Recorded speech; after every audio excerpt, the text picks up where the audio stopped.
Hi, I'm Chuck Colson with this week's 2-Minute Warning. Thursday, May 6th is designated the National Day of Prayer, a tradition that traces its roots all the way back to 1775 when the Continental Congress proclaimed a day of public humiliation, fasting, and prayer. In his proclamation this year, President Obama said, "We're blessed to live in a nation that counts freedom of conscience and free exercise of religion among its most fundamental principles." Ironic, isn't it? Just weeks ago, a federal district judge in Wisconsin ruled the National Day of Prayer unconstitutional. And if religious freedom is fundamental in America, how is it that a woman appointed by the president to the Equal Employment Opportunity Commission can say that the government should give preference to gay rights over religious rights? Imagine Christian photographers and counselors losing their jobs or getting sued because they have the audacity to practice their religion. Well, you don't have to imagine. Alan Sears, the president of the Alliance Defense Fund, has written an excellent article about this at colsoncenter.org. Must reading.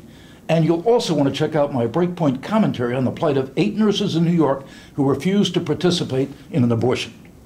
So why do I have such a passion for religious liberty?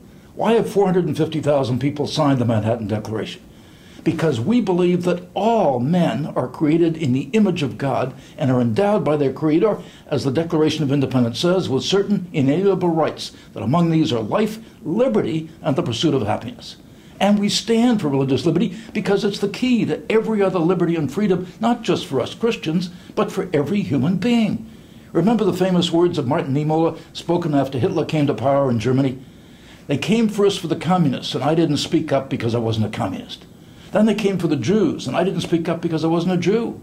Then they came for the trade unionists, and I didn't speak up because I wasn't a trade unionist. Then they came for me, and by that time no one was left to speak up."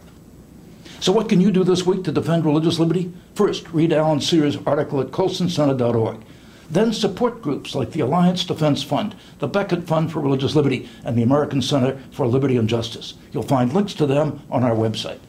Next, go to manhattandeclaration.org. If you haven't signed the declaration yet, do it now. If you've signed it, get all your friends to do the same thing. The Manhattan Declaration website also has great articles about religious freedom, including a similar movement that's taking place in Great Britain right now. Very exciting.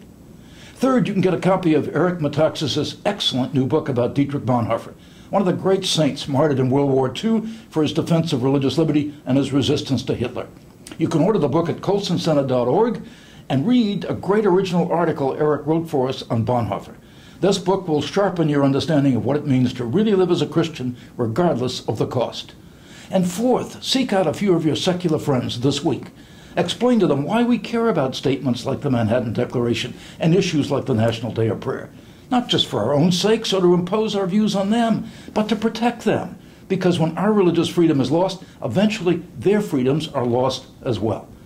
Get busy. This is the way we should be celebrating the National Day of Prayer, by standing up for religious freedom. I'm Chuck Colson. That's this week's 2-Minute Warning.